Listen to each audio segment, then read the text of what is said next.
எரேமியா 28ஆம் அதிகாரம். யூதாவுடைய ராஜாவாகிய சிதேக்கியா அரசாள துவக்கின 4ஆம் வருஷம் 5ஆம் மாதத்திலே அசூரின் குமாரனாகிய அனனியா என்னப்பட்ட கிபியோன் ஊரானாகிய தீர்க்கதரிசி கர்த்தருடைய ஆலயத்திலே ஆசாரியர்களும் சகல ஜனங்களும் பார்த்திருக்க என்னை நோக்கி, இஸ்ரவேலின் தேவனாகிய சேனைகளின் கர்த்தர் உரைக்கிறது என்னவென்றால், பாபிலோன் ராஜாவின் நுகத்தை முறித்தேன். பாபிலோன் ராஜாவாகிய நேபுகாத் நேச்சார் இவ்விடத்திலிருந்து எடுத்து பாபிலோனுக்கு கொண்டு போன கர்த்தருடைய ஆலயத்தின் பணிமுட்டுகளை எல்லாம் நான் 2 வருஷ காலத்திலே இவ்விடத்துக்கு திரும்ப கொண்டு வர பண்ணுவேன். யோயாக்கீமின் குமாரனாகிய எகோனியா என்கிற யூதாவுடைய ராஜாவையும் பாபிலோனுக்கு சிறையாக கொண்டு போகப்பட்ட யூதர் அனைவரையும் நான் இவ்விடத்துக்கு திரும்பி வர பண்ணுவேன். பாபிலோன் ராஜாவின் நுகத்தை உடைப்பேன் என்றார் என்று சொன்னான்.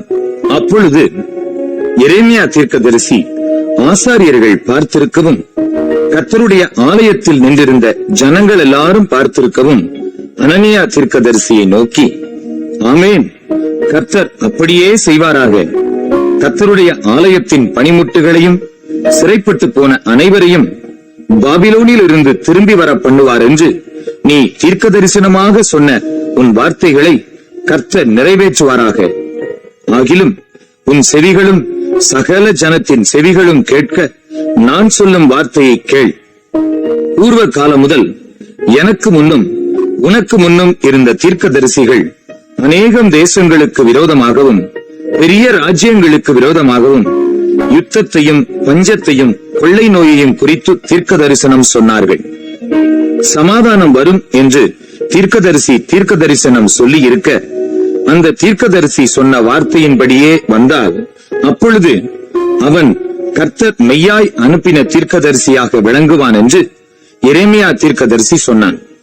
அப்பொழுது அனனியா என்கிற தீர்க்கதரிசி எரேமியா தீர்க்கதரிசியின் கழுத்தில் இருந்த நுகத்தை எடுத்து அதை உடைத்து போட்டான். பின்பு அனனியா சகல ஜனங்களுக்கு முன்பாகவும் இந்த பிரகாரமாக 2 வருஷ காலத்திலே பாபிலோன் ராஜாவாகிய நேபுகாத் நேச்சாருடைய நுகத்தை சகல ஜாதிகளின் கழுத்திலும் இருந்து விலக உடைத்து போடுவேன் என்று கர்த்தர் சொல்லுகிறார் என்றான். அப்பொழுது எரேமியா தீர்க்கதரிசி தன் வழியே போனான்.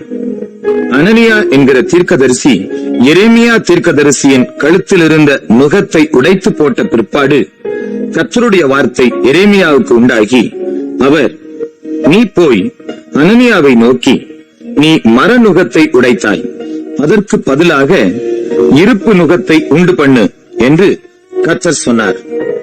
பாபிலோன் ராஜாவாகிய நேபுகாத் நேச்சாரை சேவிக்கும்படிக்கு இருப்பு நுகத்தை இந்த எல்லா ஜாதிகளுடைய கழுத்தின் மேலும் போட்டேன். அவர்கள் அவனை சேவிப்பார்கள். வெளியின் மிருக ஜீவன்களையும் அவனுக்கு ஒப்புக் கொடுத்தேன் என்று இஸ்ரவேலின் தேவனாகிய சேனைகளின் கர்த்தர் உரைக்கிறார் என்று சொல் என்றார். பின்பு எரேமியா தீர்க்கதரிசி அனனியா என்கிற தீர்க்கதரிசியை நோக்கி, இப்போதும் அனனியாவே கேள், கர்த்தர் உன்னை அனுப்பினதில்லை. நீயோ இந்த ஜனத்தை பொய்யை நம்பும்படி செய்தாய். ஆகையால் இதோ உன்னை பூமியின் மேல் இராதபடிக்கு அகற்றி விடுவேன். இந்த வருஷத்திலே நீ சாவாய் என்று கர்த்தர் சொல்லுகிறார். கர்த்தருக்கு விரோதமாய் கலகம் உண்டாக பேசினாயே என்றான். அப்படியே அனனியா என்கிற தீர்க்கதரிசி அவ்வருஷத்திலே தானே 7ஆம் மாதத்தில் செத்து போனான்.